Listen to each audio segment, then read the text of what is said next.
Cuaca yang tak menentu di Selat Bali dikhawatirkan akan mengganggu penyeberangan arus mudik nanti.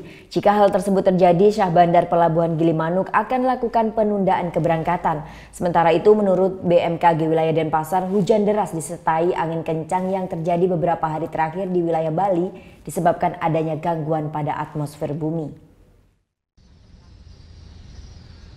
Cuaca buruk yang terus terjadi belakangan ini dikhawatirkan akan berdampak pada arus penyeberangan menuju pelabuhan Ketapang, Banyuwangi, Jawa Timur. Gelombang tinggi dan angin kencang yang tiba-tiba datang dikhawatirkan mengganggu penyeberangan saat arus mudik Lebaran nanti. Jika terjadinya gelombang tinggi di Selat Bali saat arus mudik nanti, sejumlah kapal akan diminta untuk menunda keberangkatannya lantaran sejumlah kapal termasuk dalam kapasitas yang kecil.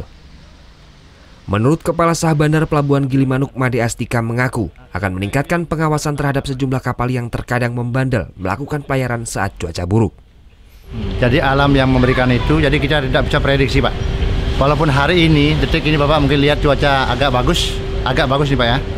Tapi mungkin detik berikutnya belum tentu bagus. Di sini kita sudah upayakan adanya pemeriksaan lebih awal tentang kelaikan kapal, kelengkapan dokumen, pengawakan kapal juga termasuk ABK-nya itu, dan kita udah lakukan seperti itu.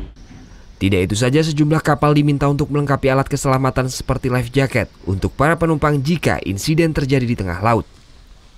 Astika mengaku jika masih ditemukan kapal yang membandel dan tetap berlayar di saat cuaca buruk, maka akan tidak diberikan surat persetujuan berlayar oleh Syah Bandar. Sementara itu, hujan deras yang mengguyur wilayah Bali beberapa hari terakhir ini ternyata disebabkan karena terdapat perubahan arah dan kecepatan angin di perairan sekitar Bali. Sementara suhu permukaan laut sekitar 28 hingga 29 derajat Celcius dan kelembaban udara yang cukup tinggi sehingga kondisi ini menyebabkan meningkatnya potensi pertumbuhan awan hujan. Sub Bidang Pelayanan Jasa Badan Meteorologi dan Geofisika Wilayah 3 Denpasar, Diki Irawan menjelaskan, secara umum saat ini fase musim hujan sebenarnya sudah berakhir. Begitu juga untuk masa transisi penghujan. Namun adanya gangguan atmosfer yang menyebabkan kondisi cuaca berubah. Sebenarnya kalau kita lihat dari awal, secara umum awal Juni ini seharusnya sudah mulai masuk musim kemarau. Tapi kalau kita melihat gangguan-gangguan atmosfer, kalau untuk 1-2 hari belakangan ini memang kita dapati di utara Bali itu terdapat daerah belokan angin, di mana belokan angin ini menyebabkan adanya perlambatan.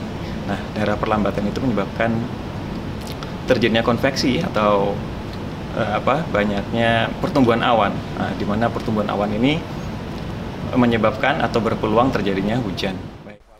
BMKG memprediksi hingga 3 hari ke depan kondisi cuaca di wilayah Bali masih berpotensi hujan ringan dan sedang pada pagi dan siang hari. Sementara untuk tinggi gelombang laut di perairan utara dan selatan berkisar 1,25 hingga 3 meter. Masyarakat dimintai agar mewaspadai potensi hujan yang disertai angin kencang. Sementara nelayan serta pelaku pariwisata bahari dihimbau untuk memperhatikan tinggi gelombang laut karena tinggi gelombang mencapai 2 meter atau lebih di sekitar perairan selatan Bali. Tim Liputan melaporkan untuk NET. Thank you. Udah selesai nonton beritanya? Jangan pergi dulu dong. Subscribe dulu dan nonton tayangan lainnya di sini. Subscribe, nonton lagi. Subscribe, nonton lagi.